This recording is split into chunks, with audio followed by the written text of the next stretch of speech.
जंगल में आग जल रही थी। उसी जंगल में नागिनों का बसेरा था जो जलकर राख हो रहा था। सारे नाग और नागिन इधर उधर भाग रहे थे। उनमें से एक छोटी नागिन अपनी माँ को खोकर रोए जा रही थी। माँ, इस आग ने आपकी जान ले ली माँ, अब मेरा क्या होगा माँ? उर्मिला की माँ आग में जलकर मर गई थी और आग लगाने वाले इंसानों का झुंड दूर खड़े होकर हंस रहे थे। देखो देखो कैसे वो सब जान बचाने के लिए भाग रहे हैं।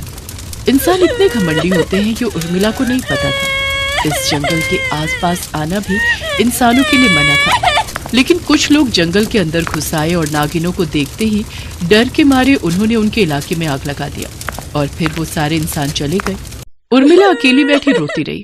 उसकी चाची माधुरी नागिन वहां आई। रोकर क्या करेगी उर्मिला? हम सभी मिलकर भी इंसानों का कुछ नहीं बिगाड़ सकते, वो बहुत ही चालाक है। लेकिन उन्होंने मेरी माँ को मार डाला। क्या इसकी वजह से उन लोगों को सजा नहीं मिलेगी? क्या उनका कानून इस बात को गुनाह नहीं मानता? मानता भी होगा तो तू क्या कर लेगी? अदालत तक जाने के लिए पढ़ा लिखा होना जरूरी है। उर्मिला के मन में ये बात बैठ गई। उसने सोचा, अगर पढ़ाई लिखाई से ही मैं कुछ बदल सकती हूँ तो मैं वही करूंगी। मैं पढ़ाई लिखाई करूंगी। उर्मिला इच्छाधारी नागिन थी। उसका फायदा उठाकर वो एक लड़की के रूप में आ गई। जंगल से निकलकर वो शहर चली आई। उसने पहले कभी शहर नहीं देखा था। इतनी ऊंची ऊंची बिल्डिंग, इतने सारे लोग, इतनी सारी गाड़ियां, ये मैं कहाँ आ गई? उर्मिला थोड़ी देर इधर उधर घूमने लगी और वो एक स्कूल के बाहर चली आई। वो स्कूल के अंदर घुस गई। तब स्कूल टीचर बच्चों की क्लास ले रहे थे। मास्टर जी, मुझे पढ़ना है। हाँ, तो अपने माता पिता से स्कूल की फीस लेके आओ। लेकिन मेरे पास तो पैसे नहीं हैं और मेरे माँ बाप भी नहीं हैं। ये सुनकर क्लास के बच्चे हंस पड़े।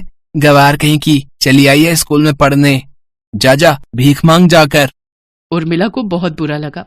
वो अपने ही मन में सोचने लगी, इंसानों के बच्चे भी कितने बदतमीज होते हैं, लोगों को ठेस पहुंचाकर बात करते हैं। उर्मिला वहां से चली गई। वो रास्ते में घूमते हुए और स्कूल ढूंढती रही। बहुत ढूंढने के बाद वो एक सरकारी स्कूल में आई।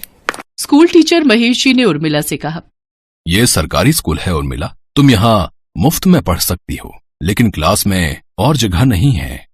कोई बात नहीं सर, मैं क्लास के बाहर बैठकर पढ़ाई कर लूंगी। ठीक है, तुम्हारे अंदर पढ़ाई करने की इतनी इच्छा है तो मैं तुम्हें एडमिशन दे देता हूँ। महेश जी ने उर्मिला को स्कूल में भर्ती कर लिया। उर्मिला क्लास के बाहर बैठ गई और पढ़ने लगी। क्लास खत्म होने के बाद एक लड़का उर्मिला के पास आया। उसका नाम गुड्डू था। मेरा नाम गुड्डू है, क्या तुम मेरी दोस्त बनोगी? मैं यहाँ किसी की दोस्त बनने के लिए नहीं आई हूँ, मुझे पढ़ाई करना है। उर्मिला के दिमाग में बस ये था कि अगर उसे अपनी माँ की मौत का बदला लेना है तो उसे पढ़ना होगा। अगले दिन फिर से गुड्डू ने उर्मिला की तरफ दोस्ती का हाथ बढ़ा दिया। उर्मिला, मुझसे दोस्ती कर लो, हम दोनों मिलकर बहुत मजे करेंगे। इस बार उर्मिला ने गुड्डू का हाथ पकड़ लिया। दोनों अच्छे दोस्त बन गए। धीरे धीरे वो दोस्ती प्यार में बदल गई। लेकिन उर्मिला को बस एक ही बात सताने लगी, गुड्डू को जब पता चलेगा कि मैं एक इच्छाधारी नागिन हूँ तब क्या होगा? वो मुझसे नाराज हो जाएगा, इसीलिए मैं दोस्ती नहीं करना चाहती थी। वो दोनों बड़े होने लगे और उर्मिला मन लगाकर पढ़ने लगी। दोनों कॉलेज में चले गए। एक दिन गुड्डू ने उर्मिला से पूछा, उर्मिला, तुमने कभी तुम्हारे घर वालों के बारे में कुछ नहीं बताया? कौन कौन है तुम्हारे घर में?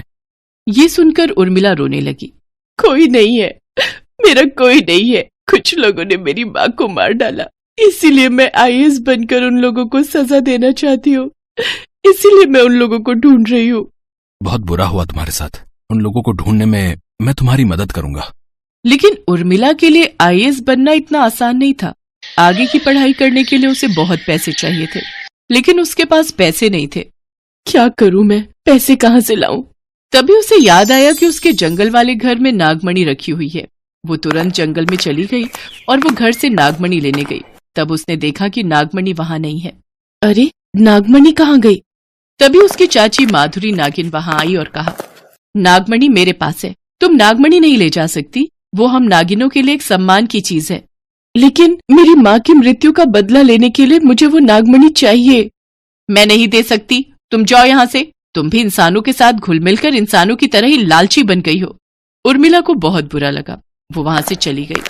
मुझे किसी भी तरह पैसों का इंतजाम करना होगा। शहर लौटकर वो लोगों के घरों में काम करने लगी। लोगों के घरों में काम करके उर्मिला ने पैसे कमाए और उन पैसों से उसने किताब खरीद ली। उर्मिला, तुम्हें पैसों के लिए लोगों के घरों में काम करने की क्या जरूरत है? मुझे बोलती, मैं खरीद लाता किताबें। नहीं गुड्डू, मैं किसी इंसान से मदद नहीं ले सकती। इंसान से मतलब? तुम भी तो इंसान हो। उर्मिला चुप हो गई। गुड्डू ने कहा, छोड़ो ये सब, परसों मेरे घर में पार्टी है, तुम आओगी ना? मुझे तुम्हें मेरे घर वालों से मिलवाना है। उर्मिला ने हाँ कर दिया। पार्टी वाले दिन उर्मिला सज धज कर पार्टी में चली गई और वहां जाकर चौंक गई। उसने उन्हीं आदमियों को वहां पर देखा जिन्होंने उस दिन जंगल में आग लगाई थी, और तभी गुड्डू उसके पास आया और बोला, उर्मिला, इन लोगों से मिलो, ये मेरे पापा के दोस्त हैं। उर्मिला चौंक गई। ये लोग गुड्डू के रिश्तेदार हैं। उर्मिला दुविधा में पड़ गई। उर्मिला ने गुड्डू के साथ बातचीत बंद कर दी। गुड्डू परेशान हो गया। उसने कई बार उर्मिला से बात करने की कोशिश की, लेकिन उर्मिला नहीं मानी। गुड्डू दुखी होकर रास्ते में बैठा हुआ था। तभी उसने देखा उर्मिला जंगल की ओर जा रही है। अरे ये इतनी रात को जंगल में क्यों जा रही है? गुड्डू ने उर्मिला का पीछा किया और देखा जंगल के अंदर जाते ही उर्मिला नागिन में बदल गई। गुड्डू चौंक गया। उर्मिला एक इच्छाधारी नागिन है, ये कैसे संभव है? उर्मिला ने गुड्डू को देख लिया।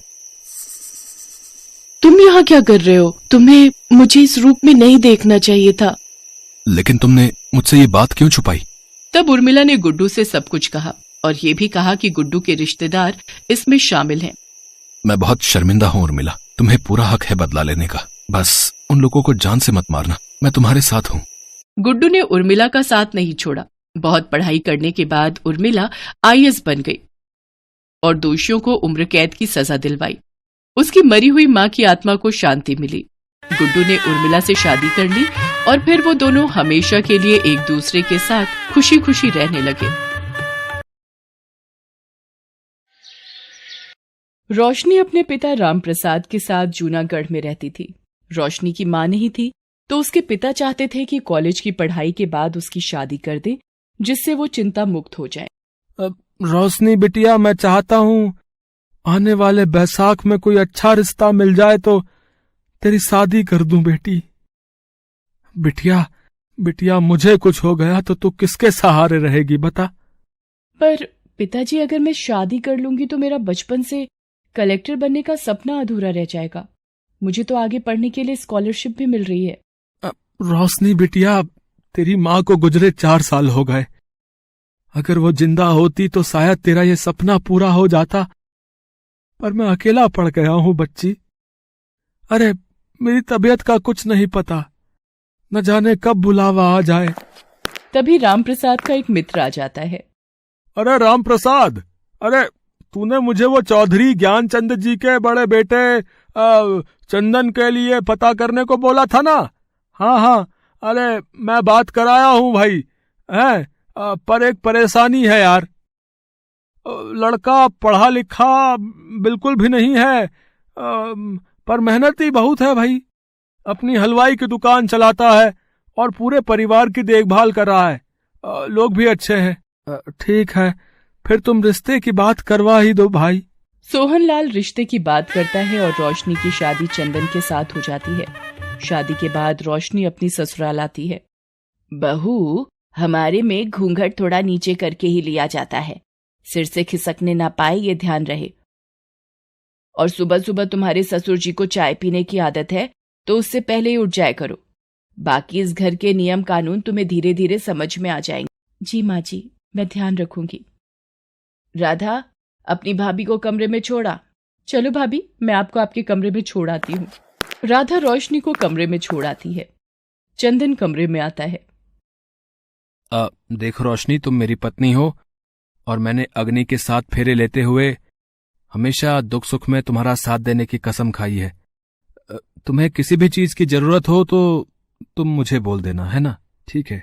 चंदन का इतना विनम्र स्वभाव देखकर रोशनी को थोड़ी हिम्मत मिलती है। अगले दिन वो चाय देने के लिए जैसे ही ज्ञानचंद के कमरे की तरफ जाती है। देख जगनलाल, वो जमीन तेरे बापू ने मेरे बापू को ही बेची थी। पूरे दाम चुका दिए थे बापू ने। अब तेरा मेरा कोई हिसाब नहीं है। पिताजी, आपकी चाय। यहां रख दो, अभी पी लेता हूं। और दरवाजा बाहर से भीड़ देना बहू। वो कमरे में आकर चंदन से पूछती है, सुनिए, पिताजी थोड़े परेशान से लग रहे हैं। किसी ने जमीन पर कब्जा किया हुआ है क्या? हाँ रोशनी, वो मेरे दादाजी ने एक जमीन खरीदी थी जिसके सारे पैसे वो दे चुके थे, पर अब न मेरे दादाजी रहे न बेचने वाला रहा। अब उनका बेटा इस बात के लिए पंगा डाल रहा है कि पैसे कम दिए थे। दादाजी को झूठा साबित किया जा रहा है। रोशनी घर के कामों में लग जाती है। चंदन दुकान चला जाता है। एक दिन चंदन अलमारी में से कुछ ढूंढ रहा था। अरे रोशनी, मेरी एक दुकान के हिसाब की किताब कहीं रखी थी, कहीं देखी तुमने? चंदन भैया, भाभी तो माँ के साथ मंदिर गई हैं। कोई नहीं, मैं ढूंढ लेता हूँ, चलो तुम अपना काम करो। अरे ये कॉपी कैसी है? राधा को पूछता हूँ, कहीं उसने मेरी अलमारी में तो नहीं रख दी गलती से। राधा, इधर आ। ये कॉपी तेरी है क्या? मेरी अलमारी में रखी थी। नहीं भैया, ये तो किसी की डायरी लगती है। इसमें तो कुछ लिखा है। मैं कलेक्टर बनना चाहती थी। मेरा बचपन से सपना था कि मैं बड़ी होकर कलेक्टर बनूं, पर पिताजी ने अपनी बीमारी के चलते मेरी शादी कर दी। मेरा कलेक्टर बनने का सपना पूरा नहीं हो सका। रोशनी। भैया, ये तो रोशनी भाभी की डायरी है। भाभी कलेक्टर बनना चाहती हैं। क्या? रोशनी कलेक्टर बनना चाहती थी? चंदन इसी सोच में डूब जाता है। रोशनी कमरे में आती है। रोशनी, ये तुम्हारी डायरी मिली अलमारी में। तुमने बताया नहीं कि तुम कलेक्टर बनना चाहती थी। क्या बताती आपको, शादी के बाद पता ही नहीं चला कब अपना सपना भूल गई। रोशनी, मैं चाहता हूँ तुम अपना सपना पूरा करो। मैं माँ पिताजी से इस बारे में बात करूंगा, ठीक है? चंदन हिम्मत करके अपने माँ और पिता से इस बारे में बात करता है। ये तू क्या बोल रहा है चंदन? अब हम बहू को ये सब करने दे? यानी कि तू चाहता है वो कलेक्टर बहू बने? चंदन, हमारे समाज में बहुओं को ज्यादा पढ़ाया लिखाया नहीं जाता। ये बात मैं कभी नहीं मानूंगा। चंदन चाहता था कि वो रोशनी का साथ दे, इसलिए उसने सोचा, रोशनी, तुम अपनी पढ़ाई करोगी और कलेक्टर बनोगी, चाहे इसके लिए मुझे किसी से भी बैर लेना पड़े। पर आप ये सब क्यों कर रहे हैं? रोशनी, तुम मेरी पत्नी हो, मैं तुमसे प्यार करता हूँ। तुम्हारा सपना आज से मेरा सपना है। हम माँ पिताजी को पता नहीं चलने देंगे। तुम चुपचाप अपनी पढ़ाई पूरी करो। चंदन के कहने पर रोशनी दोबारा अपनी पढ़ाई शुरू करती है। चंदन रोशनी का बहुत साथ देता था। रोशनी दिन भर घर के काम करती और रात में जब सब सो जाते थे तो वो पूरी रात पढ़ाई करती थी। धीरे धीरे वक्त बीता। रोशनी की परीक्षा आने वाली थी। चंदन को फिक्र थी कि रोजाना वो रोशनी को क्या बहाना करके परीक्षा देने भेजेगा। वो दुकान पर बैठा यही सोचता रहा। तभी उसे एक उपाय सूझा। माँ, मैं रोशनी के साथ कुछ दिनों के लिए कहीं घुमाऊं, अगर आप कहो तो? हाँ हाँ, घूमा। मैंने कौन सा तेरे हाथ पकड़े हुए हैं? जहाँ मर्जी अपनी बीवी को लेकर जा। चंदन कमरे में आता है। वो रोशनी से कहता है, रोशनी, तुम सामान बांध लो। हम कहाँ जा रहे हैं ये मैं रास्ते में बताऊंगा। माँ जी, हम चलते हैं। पिताजी, हम कुछ दिनों में लौट आएंगे हैं। चंदन रोशनी को लेकर उसके पिता के पास पहुंचता है। अरे दामाद जी आप! अरे रोशनी बिटिया, अचानक! मैं चाहता हूँ रोशनी यहीं रहकर अपनी परीक्षा दे। रोशनी अपने पिता को सारी बात बताती है, जिसे सुनकर रामप्रसाद की आंखों में भी खुशी के आंसू आ जाते हैं। मेरी बेटी ने जरूर पिछले जन्म में अच्छे कर्म किए होंगे, जो तुम जैसा देवता पति इसको मिला है। रोशनी और चंदन वहीं रहने लगते हैं। रोशनी सारा ध्यान अपनी परीक्षा में लगाती है। चंदन तो एक हलवाई था, उसे खाना बनाना आता था, इसलिए वो रोशनी के लिए खाना पीना सब बनाता था। ये देखकर रोशनी की आंखें भी कभी कभी नम हो जाती थी। एक दिन रोशनी परीक्षा देकर आ रही होती है। ए भाई, अरे सुन, अरे ये तो अपने चौधरी ज्ञानचंद की बहू दिख रही है? हाँ यार, लग तो वही रही है। अरे ये इसके हाथ में कॉपी किताबें हैं यार, जैसे कोई पढ़ाई करके आ रही हो। क्या चक्कर है? चल चल, मालिक को बताते हैं, चल चल। ये लोग चौधरी के दुश्मन जगनलाल के आदमी थे, जिससे चौधरी की जमीन की बहस चल रही है। वो जाकर जगनलाल को सारी बात बताते हैं। अच्छा, तो चौधरी की बहू अब पढ़ने निकली है? जगनलाल चौधरी ज्ञानचंद को फोन करके रोशनी के लिए भड़काता है। ये सुनकर चौधरी ज्ञानचंद गुस्से में आ जाता है। सुमित्रा, हमारी पीठ पीछे चंदन क्या करतूत कर रहा है, ये मुझे जगनलाल ने बता दिया है। अरे तुम उसकी बातों पर विश्वास करने की जगह चंदन को फोन लगाओ। चंदन तो अभी कहाँ है? पिताजी, मैं तो रोशनी के साथ कुछ दिन घूमने निकला था। चंदन, मुझे जगनलाल ने सब बता दिया है। झूठ बोलने की जरूरत नहीं है। अभी के अभी रोशनी को लेकर घर आओ। चंदन रोशनी के साथ घर आ जाता है। ज्ञानचंद चंदन पर बहुत गुस्सा होता है। जब मैंने मना कर दिया था कि बहू कलेक्टर की पढ़ाई नहीं करेगी तो तूने इसे पढ़ने के लिए क्यों बोला? पिताजी, मैं रोशनी का पति हूं। इसके सुख दुख का साथी बनकर चलने की मैंने कसम ली थी, और यदि ये पढ़ लिख कर अपने पैरों पर खड़ी हो जाएगी तो हम सबके लिए ये गर्व की बात होगी। चंदन का ये व्यवहार रोशनी की उम्मीदों को नई राह देता है। रोशनी पूरी मेहनत और लगन से पढ़ाई पूरी करती है। ज्ञानचंद और सुमित्रा ने चंदन और रोशनी से बात करनी बंद कर रखी। चंदन भैया, रोशनी भाभी को कलेक्टर की उपाधि मिल रही है। आज वो इस एरिया की नई कलेक्टर घोषित होंगी। चंदन, मैं चाहती हूँ आप इस सम्मान को लेने के लिए मेरे साथ कार्यक्रम में चलें। आप इस उपाधि के असली हकदार हैं। रोशनी ज्ञानचंद और सुमित्रा का आशीर्वाद लेने जाती है, पर वो दोनों मुंह फेर लेते हैं। रोशनी चंदन और राधा के साथ कार्यक्रम में जाती है और शपथ ग्रहण करती है। रोशनी को कलेक्टर की उपाधि मिल जाती है। चंदन रोशनी के कलेक्टर बनने पर बहुत खुश था। रोशनी अपनी नौकरी संभालने लगती है। एक दिन ऑफिस में, शर्मा जी, सारी फाइलें लेकर मेरे पास आइए। ये जगनलाल के पिताजी ने तो सारे पैसे ले रखे हैं। इसमें लिखा है, इसका मतलब पिताजी के पास कोई लिखत पढ़त थी नहीं। जगनलाल झूठा केस बना रहा है। घर जाकर रोशनी ज्ञानचंद और चंदन को वो डॉक्यूमेंट दिखाती है जो कई साल पहले जमा हुए थे, पर ज्ञानचंद से उसकी ओरिजिनल कॉपी खो गई थी। आज रोशनी को उसकी कॉपी ऑफिस में मिल गई थी। इसी सबूत की तो मैं तलाश कर रहा था बहू, पर मेरे हाथ ये कागज नहीं लग पा रहे थे। रोशनी, हमें माफ कर दो। तुम तो हमारे घर में एक नई रोशनी बनकर आई हो। खुश रहो बहू। कोर्ट में रोशनी सारे सबूत पेश करवाती है और ज्ञानचंद को अपनी जमीन वापस मिल जाती है। जगनलाल का झूठ पकड़ा जाता है। रोशनी पूरी जिम्मेदारी के साथ अपने कलेक्टर के पद को संभालती है। एक कलेक्टर बहू पर पूरा परिवार गर्वित होता है।